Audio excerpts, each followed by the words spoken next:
7. It was a self-drive episode, so they were still in France, in Corsica. And at the start of this episode, they did something terrible, and that was maggot cheese.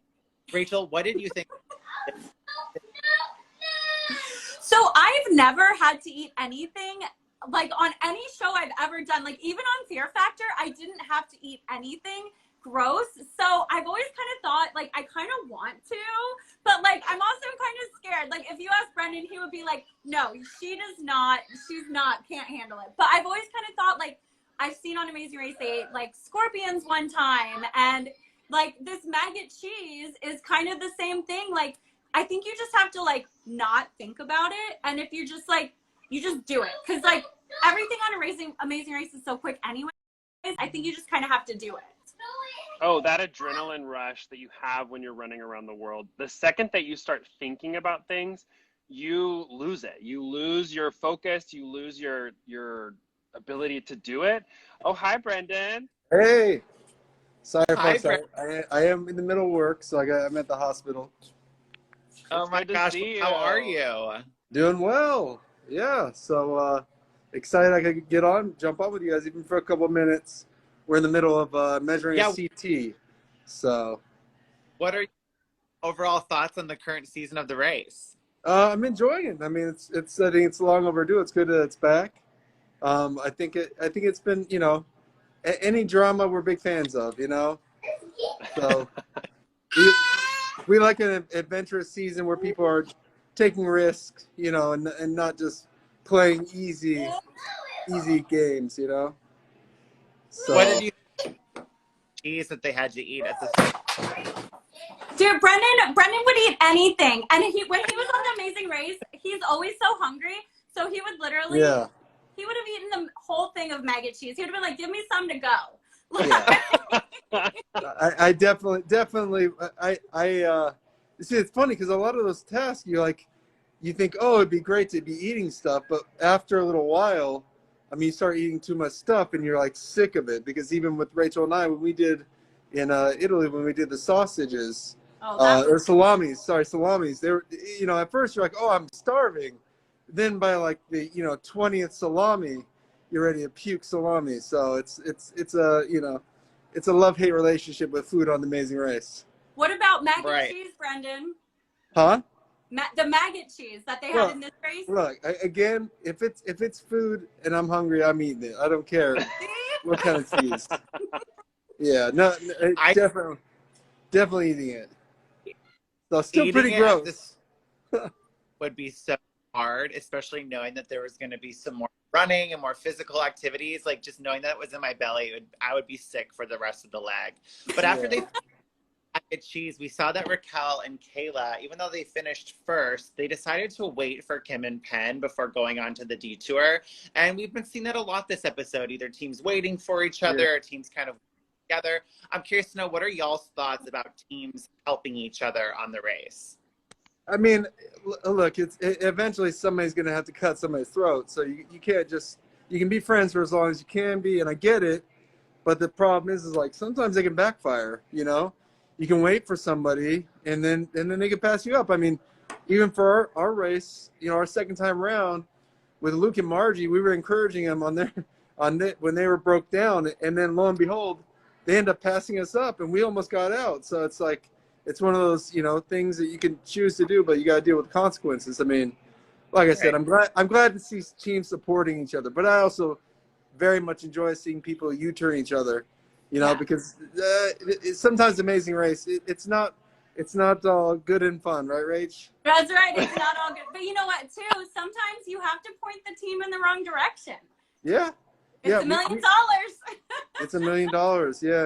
And sometimes I think some people forget that. I mean, you got to keep everyone on their toes. So it's help another team versus when to cut your losses. It's all about timing on the Amazing Race.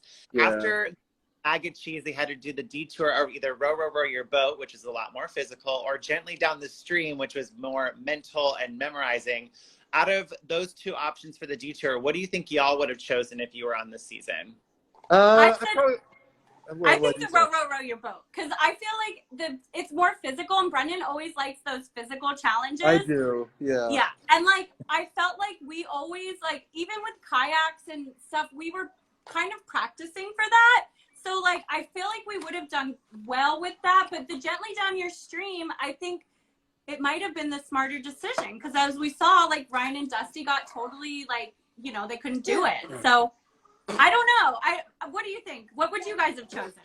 I'm curious, because they were the only ones to do row, row, row your boat. If another team would have done it, if they would have actually done better than Ryan and Dusty did. Because Ryan and Dusty are like strong, and he's like pumping water as he's paddling into the boat. So we didn't get to see another team if they would have done better.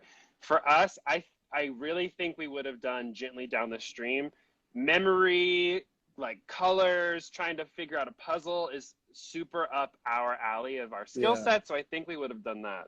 I think I love the memory stuff, but at the same time, it depends on where you're at, because, you know, sometimes we were only getting like 7 hours of sleep, or a couple times we got like 5 hours of sleep. So like when you're tired, your brain is just sometimes not functioning the way it is normally when you're healthy and on you know, fully rested. So the physical, I think I can get through. So even if I'm tired, I can push through the physical stuff. The mental stuff sometimes can be really tough when you're tired. So I don't know. That'd be a challenge. So hey guys, I got to get running because I still have to get back. No But worries, just good. And yeah, well, Bye, will take my Brendan. place. So yeah, it's Dan. That's right. All right. Well, have fun, and I miss you guys. Brendan. All right. Bye. So I think because we saw Ryan and Dusty struggling so much, it kind of opened the door for Lulu and Lala and Arun and Natalia to kind of team up together on this detour to try to maintain a lead over what perceived to be a stronger team. So what do you think about those two teams working together? I mean, I think they had to work together. Like, they didn't have I feel like they didn't have an option in that leg, because sometimes when you're the first two teams, it's like smarter to work together than it is to, like, you know, not work with the other team that you're right there with. Because even though I'm not like a fan of like always working together at challenges, sometimes it just makes sense to kind of work together during the challenge. What would you guys have worked with the other teams too? I don't think so. we would have if we were at the back of the pack. I think it would have been us being very strategic and saying we're not helping anybody that's with us if we're at the back of the pack. But if we're top two, top three, I think we would have, just to secure doing the challenge faster, securing the lead. I think it would have made sense. But at the back of the pack, it's very risky. It is true. It's risky. Yeah, like we saw, Raquel and Kayla and Penn and Kim, they also worked together, but that's because they were at the front of the pack. So it was a really fun detour. It was funny to see Ryan and Dusty struggle a little bit again. But after this detour, they had to complete a roadblock where they had to fix holes in fishing nets. What did you think about this roadblock? And Rachel, do you think you would have probably ended up doing it, or maybe Brendan? So I like kind of have an art background. So I feel like I'm really good with like details and like little intricate things that you have to do.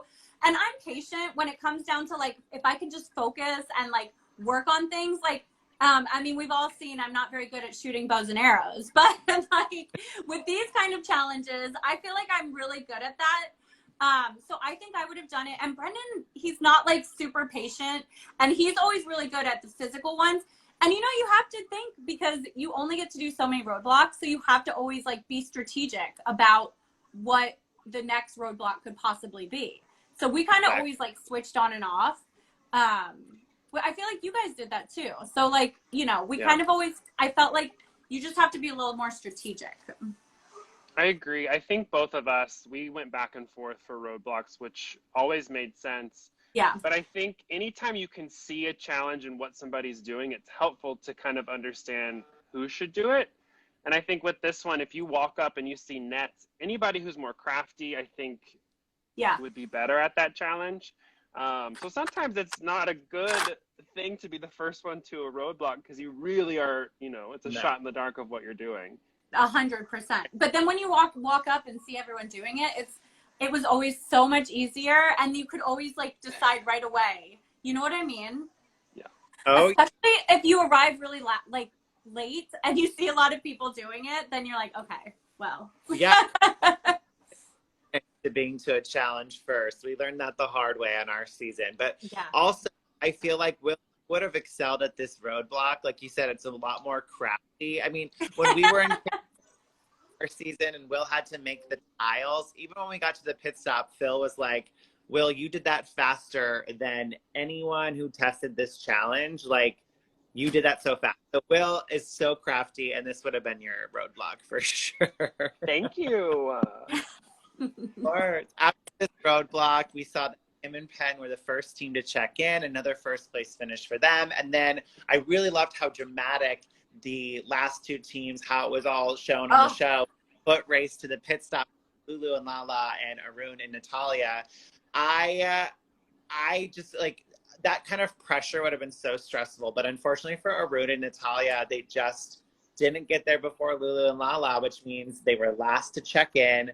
But they're the cat with 9 lives. They have had so many second chances. Of course, this was a non-elimination leg. And so we still have 5 teams remaining in the race. Yeah, I can't believe it. I think it's like they have had so many chances. And now I feel like they're just kind of having fun with it. Like they almost, didn't make it a million times already. So it's like now they're just going to have fun. I think and by the way, Kim and Penn, like they're tied with Rusty and Ryan and Dusty right now. I like that's their Amazing Race name, right? Rusty. But like I feel like they're so strong. Like they're such a good team, and they're so fun to watch.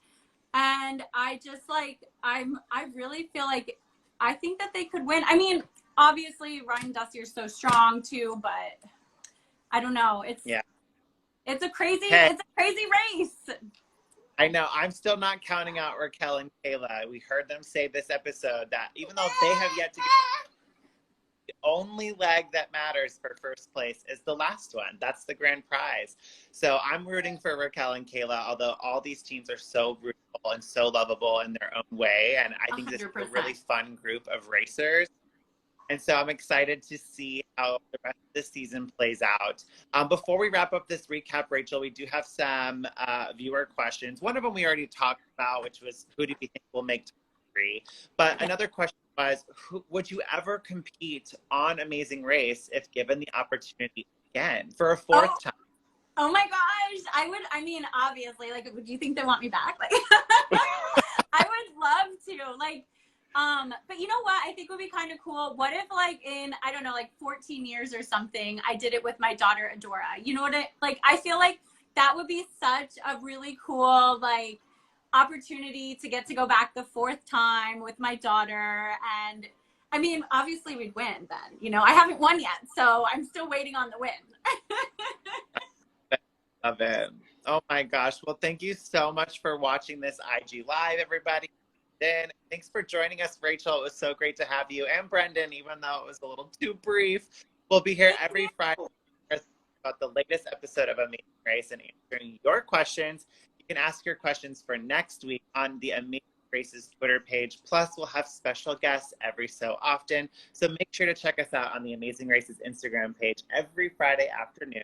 And of course, make sure to do episodes every Wednesday at 9/8 Central on CBS. Have a great weekend, everyone. Bye. Bye.